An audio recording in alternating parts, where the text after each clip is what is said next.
Ravageurs auxiliaires, ça va vraiment être un duo incontournable chez nos agriculteurs.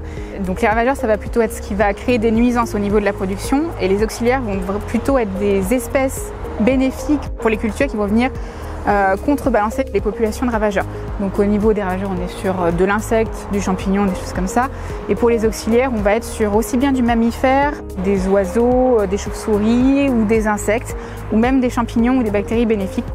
On va chercher à favoriser les auxiliaires naturellement. On va aller installer des haies, arrêter les fauchages à une certaine période, semer certaines variétés de fleurs pour vraiment leur permettre de s'installer durablement et être là quand les populations de ravageurs vont être un problème.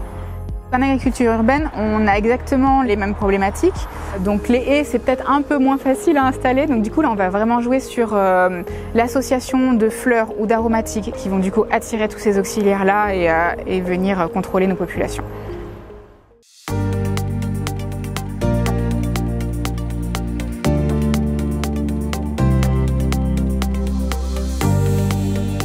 L'agriculture urbaine interroge et c'est afin d'accompagner et de former les porteurs de projets que la Chambre d'agriculture des Pays de la Loire, membre du réseau mixte technologique agriculture urbaine, a mis en place en 2021 un démonstrateur d'agriculture urbaine en toiture de ses locaux à Angers. Les observations qui sont réalisées cette année sur le démonstrateur pour étudier la biodiversité, les mêmes sont faites en agriculture périurbaine plein champ pour fournir des points de référence, des points de comparaison sur ces données.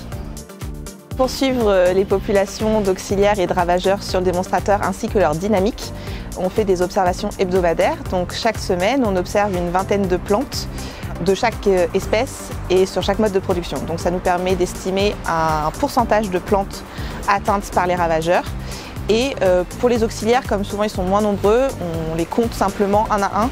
Et donc ça nous donne un nombre d'auxiliaires sur la culture. Et en complément, on a des suivis avec des pièges, donc des plaques bleues engluées pour suivre principalement la population de trips. Mais on observe aussi tout ce qui est piégé sur cette plaque. Donc on a d'autres ravageurs et aussi parfois d'autres auxiliaires. Ça permet de voir des choses qui ne sont pas forcément visibles à l'observation chaque semaine. Sur le démonstrateur, on observe les mêmes grands groupes d'auxiliaires et de ravageurs qu'en agriculture plein champ. Donc on a les mêmes problématiques de pucerons, de trips, de Drosophila suzuki sur les petits fruits. Mais on a aussi les mêmes auxiliaires, donc coccinelles, larves de cirfe, certaines punaises prédatrices de pucerons qui sont présentes sur le démonstrateur. Par rapport à l'agriculture plein champ, on a les mêmes grands groupes de ravageurs et d'auxiliaires. La différence, c'est la répartition, l'abondance des différents groupes qui peuvent différer. Donc on a peut-être plus de coccinelles et un peu moins de cirfe. Sur le démonstrateur, il n'y a pas de traitements phytosanitaires qui sont faits.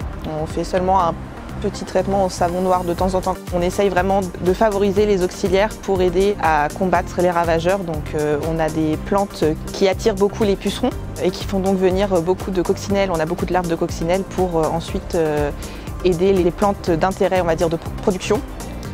On a des problématiques de pucerons, pas plus qu'en agriculture plein champ, et qu'on arrive à réguler donc avec les auxiliaires et sans traitement.